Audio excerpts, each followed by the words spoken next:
going to be talking today to Takahiro Tanaka, who's going to be starting the Berkeley MBA program about his application process. First of all, why did you decide to apply for an MBA program?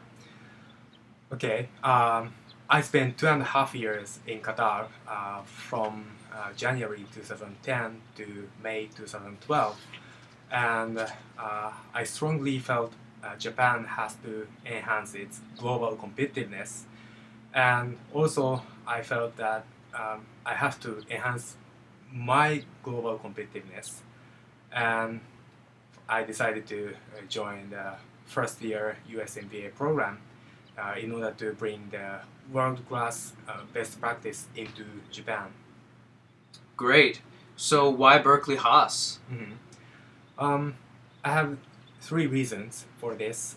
First one is that my career background is energy, and Berkeley has strong energy-related resources inside outside campus. Outside campus means the Berkeley campus is located near the San Francisco Bay Area and Silicon Valley. So there are so many energy-related companies, including the clean tech startups.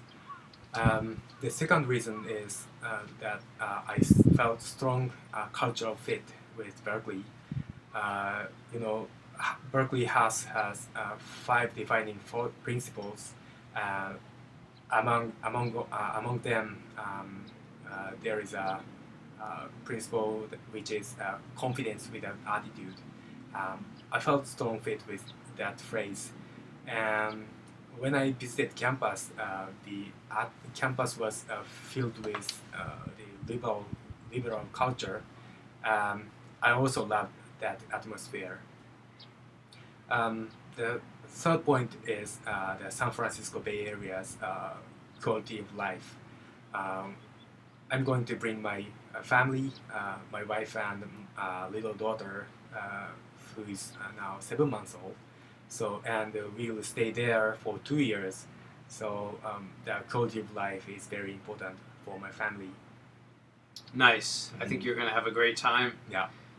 So looking back now that you've succeeded and you're done applying from school, congratulations on that, by the way. Thank you very much. What were your best practices from the overall application? Again, I have 3 points. First of all, you have to secure the scores as soon as possible and quickly move on to the essay preparation stage.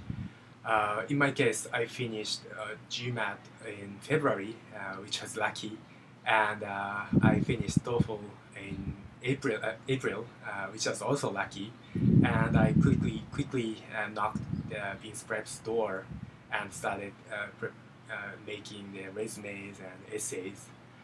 The second point is to search schools deeply, which includes visiting campuses and also talking with alumni. Those activities will give you great insights and also strong motivation. Third point would be to find out the excellent counselor like Beans Prep. How much time did you spend on resumes, essays, recommendations, and interviews? How much time? Wow, more time than you thought, I guess. Yeah. What surprised you most about the application or school selection process?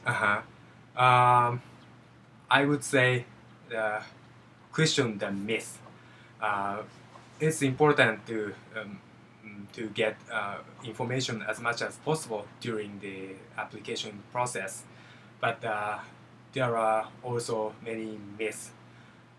What kinds of myths did you encounter? Yeah, in my case, the myth about the Berkeley Haas. My undergrad GPA was only 2.7, which is very low, and whenever I told Berkeley was my dream school, everybody told me, oh, it's impossible because the Berkeley will automatically disqualify the applicants whose GPA is lower than 3.0. But finally, I got admitted. Why? What was the secret to your admission, do you feel? Well, I think there are 2 points. First thing is to overcome the low GPA with competitive TOEFL and GMAT scores. And the second point would be to make the strong competitive written applications with the help of the ongoing discussion with the alumni and also the discussion with the essay counselor. So how do you plan to use your MBA to help Japan?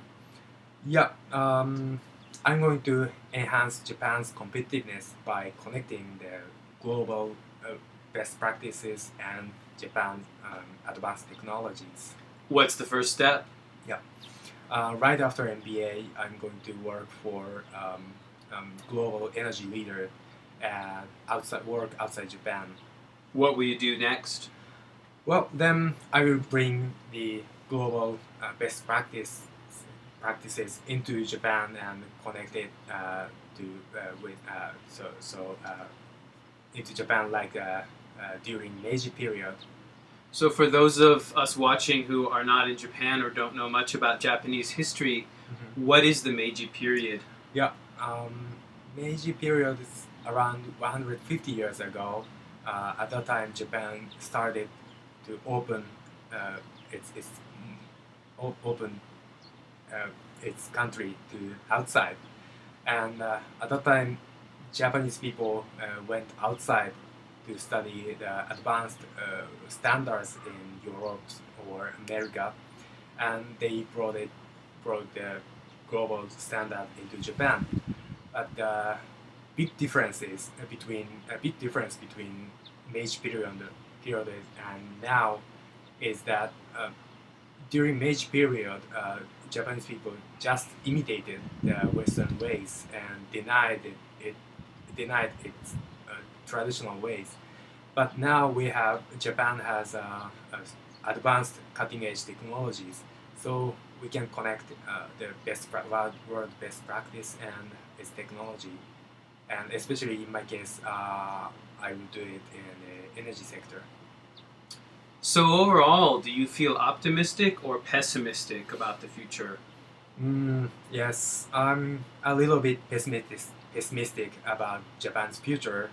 Um, yeah, because Japan now reminds me of the boiling frog story. What's the boiling frog about?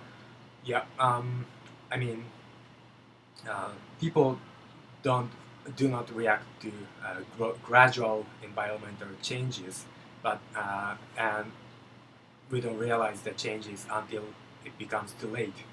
So like the frog stays in the water Yeah. as the water gets warmer and warmer Yes, exactly. until he's boiled. Right. Well, so let's avoid that situation. So what can we do? Yeah. I think the positive aspect of Japan is that the people, the adaptability of its people is, Japanese people are good at the environmental, good at adapting to the environmental changes, and once Japanese people's minds changes, and if we start going outside Japan, and then we can make it, and we can be more competitive in the global market. Great. I certainly hope so. If you want to end with any final message in Japanese, that would be great. Okay, so in Japanese, 僕が MBA を志して、